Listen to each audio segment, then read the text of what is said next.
부양가족 몇 명이냐라는 것은 사실 변제계획안 작성할 때 굉장히 주의하셔야 되는데 내가 여기 해당되는지 여부를 꼭 확인하십시오. 안녕하세요. 서울회생법원 파산관제인 배정우 변호사입니다.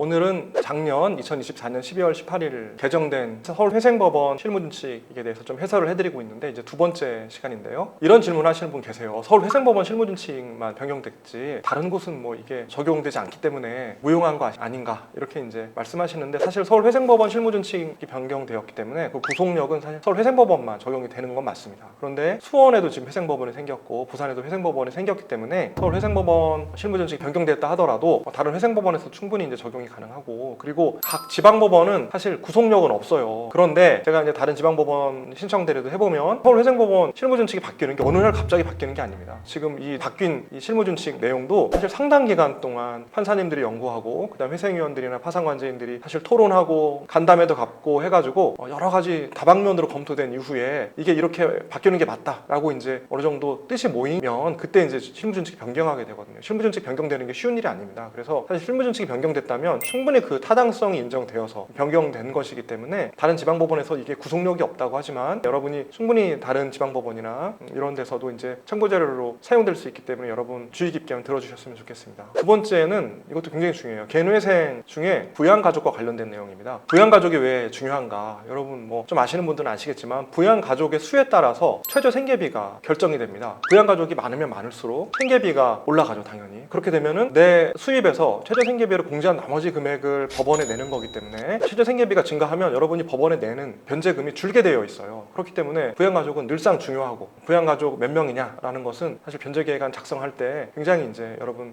주의하셔야 되는데 통상적으로 지금까지 실무례는 배우자나 아니면 성년 자녀인 경우에는 부양가족을 보진 않았습니다. 근데 얼마 전에 배우자인 경우에 그러니까 전업주부인 경우가 많죠. 그런 경우에 특정한 조건 하에서는 부양가족으로 이제 인정이 됐죠. 그래서 만약 배우자를 부양가족으로 넣어서 변제계획안을 작성하면은 법원에서 이제 정말 부양가족인지 여부를 확인하는 여러 가지 이제 자료를 제출하라고 합니다. 그래서 소명이 되면 이제 배우자도 부양가족으로 이제 인정이 될 수 있죠. 근데 이번에 작년 2024년 12월 18일부로 이제 시행되고 있는 실무준칙에 드디어 성년 자녀 중 일정 조건 하에 있는 자는 부양가족으로 보게 됐어요. 여러분 생각해 보세요. 이제 막 대학교 들어갔다고 칩시다. 그런 아이가 사실 고등학교 고3이랑 특별히 뭐 다른 게 없잖아요. 오히려 돈이 들어가면 더 들어갔지. 대학 등록금도 들어가고 그러면은 당연히 이제 성년이긴 하지만 사실상 양육비, 부양료가 돈이 들어간단 말입니다. 그래서 이제 상담하다 보면 우리 애가 성년이긴 하지만 이제 대학교 1학년이고 돈도 많이 들어가는데 어떻게 이게 부양가족이 안 들어가냐 사실 이해 못 하시는 분들이 상당히 많았어요. 그래서 이제 법원에 이건 좀 문제가 아닌가라고 이제 문제 제기를 많이 하고 간담회 때나 이럴 때 변호사님들이 이건 좀 넣어달라 이렇게 요청을 많이 하고 해서 이제 법원에서도 심도 있게 이제 토의를 하고 해서 결국에 최근에 성년인 자녀인 경우에도 일정 조건 하에서 부양가족으로 인정이 되게 되어 있습니다. 실무준칙상 그 내용을 제가 좀 설명해 드리려고 해요. 구체적인 내용은 회생법원 내에 생계비 검토위원회라고 있습니다. 생계비